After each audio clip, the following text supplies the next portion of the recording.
লোকেরা কুত্তায় যেই রকম পোশাক করে, আমাদের দেশের সোনার ছেলেরা কুত্তার মতো দাঁড়াইয়া পেশাব করে। যেরকম ঠিক কিনে। কয়েকদিন বগুড়া গেছি মাহফিল করার জন্য, জাতি বগুড়া গ্যাস পাম্পে দাঁড়াইছি, কোন তালি স্ট্যান্ড দিয়ে অজু করিয়াছি, যা দেখে একজন দাঁড়া থেকে পেশাব করতেছে। যেই কষি ভয় ওর কাপড় চুমিরা করেছে, পাঞ্জাবিতে বসে প্যানও বসছে। মানে জিনিসটা রানিং এর উপরে যদি বসে, আমার কথা বোঝেন কি না বোঝেন, ওখান যে রানিং এ রয়েছে, আমার দেখেই তো মাথা খারাপ। আমার ভাইয়ের আমার কুকুরের স্বভাব, রাস্তা দিয়ে যখন হেঁটে যাবে, পোশাবের যখন চাপ দিবে, ইচ্ছা বাজার উঁচু জায়গা যখন দেখবে, ডাইন টেঙ্গে উঁচু করে মারে এক কাচ্চা, এরপরে বাজান ওখান থেকে আপনার গুড়ি পায়ে দৌড়াইয়া যদি খেরের পালা পোয়ালের পালা দেখে, ডাইন টেঙ্গে উঁচু করে মারে বাজান দুই কাচ্চা। আমার কথা কি বাজান বুঝতে আছে? আমার হলো, আমি বলতে চাই ও যুবক ভাইয়েরা, তোমরা কি কুত্তার চাইতে নিকৃষ্ট? তোমরা কি জানো একটা কুকুর দাঁড়া থেকে পেশাব করে, আর তোমরাও দাঁড়া থেকে প্রসাদ করো? তোমরা না আমা খালাকতুল জিন্না ওয়াল ইনসা, আল্লাহ এই ইনসান জাতিকে তৈরি করেছে, মানুষকে তৈরি করেছে কেবলমাত্র আল্লাহর গোলামি, আল্লাহর দাসত্ব করবার জন্য। এই মানুষ জাতি হলে শ্রেষ্ঠ জাতি, আর শ্রেষ্ঠ জাতি হইয়া কোন জ্ঞানে কোন বিবেকে তোমরা নিকৃষ্ট তোমরা কাজ করো? যেরকম ঠিক কিনে। আমি জানি উল্লাপাড়ার যুবকেরা এই ধরনের কাজ করে না, সব পারে সাজাপুরের ছেলেরা, তবে উল্লাপাড়াও কম না। কয় মেলা মা হবা একটু জোর কর। আমার ভাইরা, এ মুসলমান বাইরে, আল্লাহর হাবিবের বিয়াম্মাতারা ভালো করে লক্ষ্য করে শুনুন, আমলের নিয়তে শুনতে হবে। আল্লাহ বললেন, ওয়াদ আনজালনা আলাইকুম লিবাসা, ও নারীরা তোমরা লেবাস পরিধান করো, বাড়িতে থাকবে। তোমরা যদি উলঙ্গ হয়ে থাকো, আমার কোনো দেখা নেই, রাস্তা দিয়ে যখন চলবে মা, তুমি বোরখা লাগাইয়া চলবে, হাতে মোজা লাগাইয়া চলবে, মানুষ যেন তোমারে দেখে বলে খালা আম্মা, ফুফু আম্মা, শাশি আম্মা। আজকে আমাদের মেয়েদের যেই অবস্থা গুণে বাদান দেখেন, বোরখাও পরে বাদান টাইট, পিছন থেকে যুবকেরা করে বাদান টাইট। তো ভাইজান, ওরা মাহফিলে আসতে পারবে না। তা আল্লাহ বললেন, ইজা কুরিয়াল কোরআন ফাস্তামিলহু ওয়া আনসিতু লাআল্লাকুম তুরহামুন। যখন যে সময় আল্লাহর কথা আলোচনা হয়, কোরআনের কথা আলোচনা হয়, ওই জায়গায় আল্লাহর রহমত বর্ষিত হয়। সুবহানাল্লাহ। আল্লাহর এক বিন্দু রহমত যদি হরিণের উপরে পড়ে, বেগুনে কস্তুরী হয়, হাতের উপরে বলে গর্ভবতী হয়, জিনুকের মধ্যে হলে মুক্ত হয়, আল্লাহর এক বিন্দু রহমত যদি আল্লাহর কোনো বান্দার উপরে পড়ে, ও বান্দা আল্লাহর ওলি হয়ে যায়। আল্লাহ নারী আর পুরুষকে সৃষ্টি করেছে। না না, তুমি জবে করতেছ, তোমাকে সব ভালো করবে মানুষ, তুমি আবার কও। ও করতেছ হ হ, আচ্ছা এনে কেন হ হ বলবে বলছি, তো তোমার হ হ করা লাগবে কে?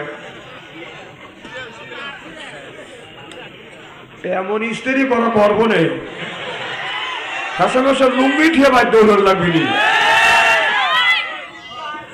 ওয়াজটা করবে দাও, কি জানি বলতেছিলাম, আল্লাহ বলেছেন ওমা খালাকতুল জিন্না ওয়াল ইনসা ইল্লা লিয়াবুদুন। আল্লাহ মানুষ আর জিনকে তৈরি করেছে শুধুমাত্র কেবলমাত্র আল্লাহর ইবাদত আর আল্লাহর দাসত্ব, আল্লাহর গোলামি করার জন্য। সুবহানাল্লাহ।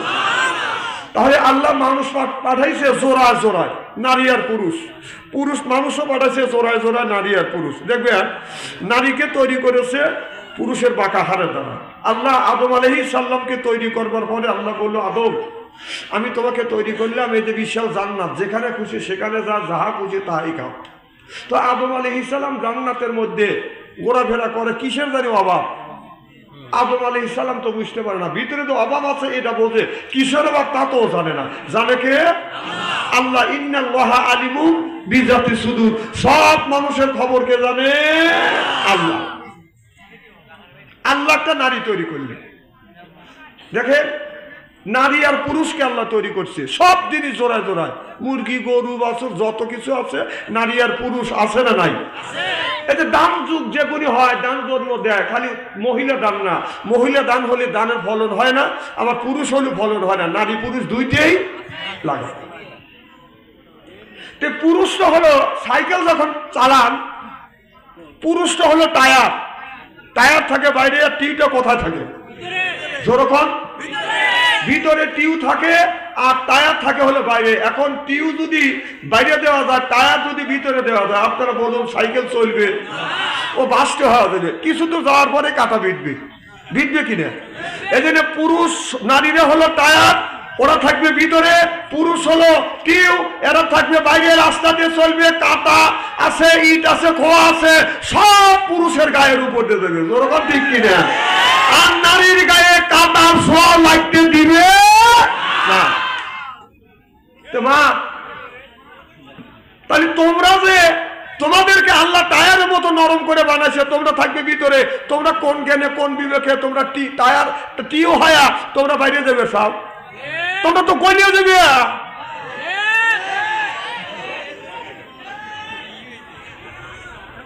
আমি কথা যুক্তির বাইরে বলছি। আল্লাহ গরুকে দেরাত নিয়ে দিছে।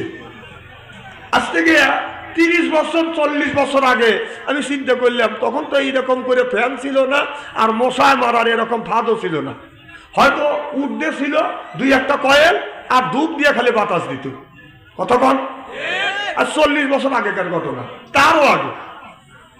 তো চিন্তা করে দেখলাম যে আল্লাহ গরুক নেজ দিছে দেড়া, যদি আল্লাহ আমাকে নেজ দিত তাহলে গরুর মতো নেজ দিয়ে মশা বাইরে বাইরে করে তারা দিতেন। আবার একটু পরে চিন্তা করলাম আল্লাহ আমাকে বায়ান দিছে, এই বায়ান কোরআনের মধ্যে আছে, আল্লাহ মাহুল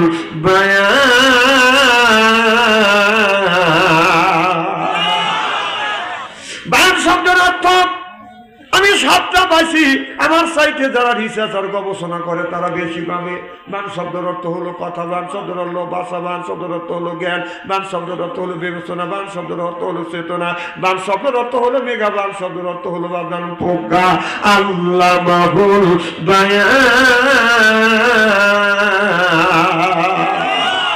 আমি বাইরে চিন্তা করলাম আল্লাহ গরুর মতো যদি আমাদের নেজ দিত, তাহলে গরুকে যদি মাছি তাড়ানোর জন্য যদি নেজ দিয়ে থাকে, তাহলে মিডল পয়েন্টে দিল না কেন, এক সাইডে দিল কেন?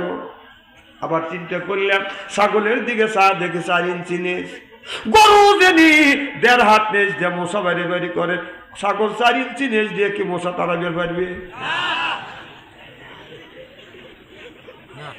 আমি চিন্তা করলাম না না, মশা মাসি তাড়ানোর জন্যই আল্লাহ গরুকে বাজার নেজ দেয় নাই, ছাগলকে বাজার নেজ দেয় না। গরুকে নেজ দিয়েছে তোমার ইজ্জতটা, তোমার এই নেজটা দিয়ে তোমার ইজ্জতটাকে ঢেকে রাখো, অন্য লোকজন না দেখে। ছাগলকেও 4 ইঞ্চি নেজ দিছে, তারপরে 4 ইঞ্চি নেজ দিয়ে এই ছাগলটা বাজার নিজের নেজটা লাগিয়ে রাখে। মা বন্ধে বলবো মা আমার ওয়াজ শোনা লাগবে না, বাপসু আনসারি ওয়াজ শোনা লাগবে না, তুমি গরুর কাছটা শিখকে না, বরকির কাছটা শিখকে না। আজকে আমাদের দেশের মেয়েরা পায়ে পরে হাই হিল করতে কিলকিল, ঠোঁটে লাগা লুটকে পিস যুবকের দেয় শীত, এরপরে রাস্তা দিয়ে চলে বোরখা চড়া ফেলে, পেটো খালি পিঠো খালি। আমি হিসাব করে দেখলাম ওই মেয়েটা অরিজিনাল শয়তানের শালি। যুবকের দেয় হাতে তালি, ছেলে না গলি গলি, যখন ঠিক কিনে। তাহলে একটা ছাগল আপনার 4 ইঞ্চি নেজ যদি হয়, তারপরে নিজের ইজ্জতটা ঢাইকে রাখে, গরুটাও নিজের ইজ্জতটা ঢাইকে রাখে। ছাগল যখন প্রসাব করে বসে, তারপরে নিচের দিকে বাদানি একটু আমু দেয়, মাজাটা নিচের দিকে হয় কিনে। গরু যখন পেশাব করে নেজটা আপনার নেজটা তুলিয়ে, তারপরে নেজটা তুলিয়ে নেজটা সাফা, বাদান ইজ্জতটা ঢাকিয়ে রাখা, বাদান তারা প্রসাব করে একটু আমু দিয়ে।